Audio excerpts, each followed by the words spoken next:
सोचा था हम अपना पैसा महफूज कर रहे हैं, लेकिन हकीकत ये है हमने खुद अपने पैसे को एक ऐसे सिस्टम में डाल दिया है जहां से निकलते वक्त हम आधे रह गए। 2025 में जब सोने की कीमत तेजी से ऊपर जा रही थी, हम में से बहुत से लोग ये समझ रहे थे कि ये एक महफूज फैसला है, लेकिन एक तहकीकाती डॉक्यूमेंट्री ने इस पूरी कहानी का दूसरा रुख दिखाया। The great gold scam. इस डॉक्यूमेंट्री के मुताबिक ये सिर्फ गोल्ड इन्वेस्टमेंट की कहानी नहीं, ये एक ऐसे सिस्टम की कहानी है जहां ट्रस्ट मुनाफे में तब्दील हो जाता है, जहां एडवाइस कमीशन बन जाती है और जहां इन्वेस्टर खामोशी से नुकसान उठाता रहता है। अस्सलाम वालेकुम, मैं हूं आयशा जुल्फिकार और आप देख रहे हैं सुनो एक्सप्लेन्स। आज हम इसी documentary the great gold scam के दावे और इसके अंदर की कहानी समझेंगे और देखेंगे कि आखिर ऐसा क्या हुआ कि सोना बढ़ रहा था लेकिन लोग गरीब हो रहे थे।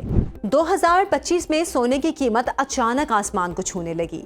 एक साल में $2700 से बढ़कर $4600 हो गए। लोगों ने कहा ये तो होना ही था। महंगाई, आलमी तनाज़ात, मुआशी बेयकीनी और डॉलर की कमजोरी, सब कुछ बिल्कुल ठीक लग रहा था। लेकिन हर बढ़ती हुई कीमत के पीछे कोई ना कोई फायदा उठा रहा होता है और यहाँ भी कोई फायदा उठा रहा था। टीवी पर एक जानी पहचानी आवाज गूंजती है, अपने पैसे को महफूज करें, गोल्ड में इन्वेस्टमेंट करें। वही चेहरे, वही लोग जिन पर बरसों से लोग ट्रस्ट करते आए थे, और यही ट्रस्ट इस पूरी कहानी का सबसे बड़ा हथियार बन गया। एक आम आदमी रिटायरमेंट के बाद अपनी बचत को महफूज करना चाहता है।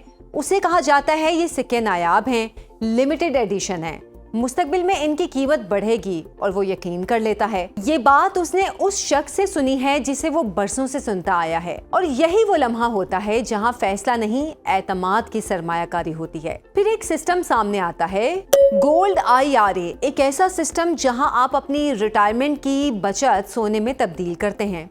जाहिर में सब कुछ महफूज लगता है, लेकिन अंदर कहानी कुछ और होती है।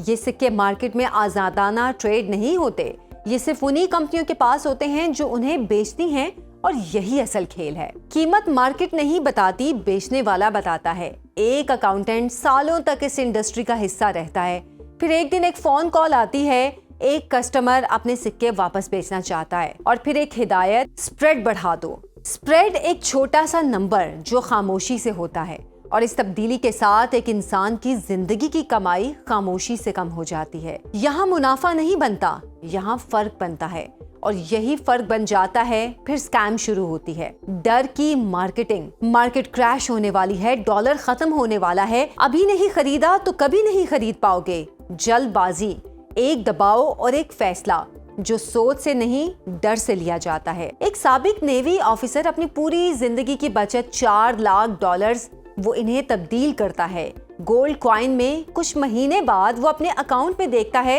नंबर आधा हो चुका है। एक माँ किचन में खड़ी है, हाथ में फोन, एक बच्चा उसका हाथ खींच रहा है। कॉल पर एक एग्रीमेंट पढ़ा जा रहा है, 34% कमीशन, लेकिन उसके कानों तक पहुंचता है 4%, और उसी लम्हे एक फैसला हो जाता है। यहाँ कोई विलन नजर नहीं आता, कोई गन नहीं, कोई डकैती नहीं, सिर्फ अल्फाज और नंबर्स। कमरा अदालत में केसेस चलते हैं, लाखों करोड़ों डॉलर्स के फ्रॉड केस, लेकिन एक कंपनी बंद होती है, दूसरी खुल जाती है। वही लोग, वही तरीका, सिस्टम पीछे रह जाता है। और फिर एक हकीकत सामने आती है, अगर यही लोग सादा सोना मार्केट प्राइस पर खरीदते तो आज वो कहीं ज्यादा अमीर होते। तो मसला क्या था? सोने का नहीं, मसला था एतमाद का। क्योंकि जब इंफॉर्मेशन एडवर्टाइजमेंट बन जाए और एडवाइस कमीशन बन जाए तो फिर सच कहीं खो जाता है। एक और हकीकत, कुछ इन्फ्लुएंसर्स को सालाना करोड़ों डॉलर्स ऑफर किए गए, सिर्फ एक चीज के लिए, अपने व्यूअर्स को कायल करें। और यही वो लम्हा है जहां सवाल बदल जाता है, क्या ये इन्फॉर्मेशन थी या बिजनेस मॉडल? आखिर में एक आदमी बैठा है, उसके हाथ में सिक्के हैं, वो उन्हें देखता है, चमक रहे हैं, लेकिन उसकी आंखों में कोई रोशनी नहीं, क्योंकि उसने सोना नहीं खरीदा था, उसने एतमाद खरीदा था, और वो सबसे महंगा साबित हुआ। तो अगली बार जब कोई आपको कहे ये सरमायाकारी सेफ है, तो एक सवाल जरूर पूछें, इसमें मेरा फायदा ज्यादा है या आपका? क्योंकि मार्केट में सब कुछ ट्रांसपेरेंट हो सकता है सिवाय एक चीज के, और वो है नीयत। मजीद वीडियोस के लिए हमारे चैनल को सब्सक्राइब कीजिए।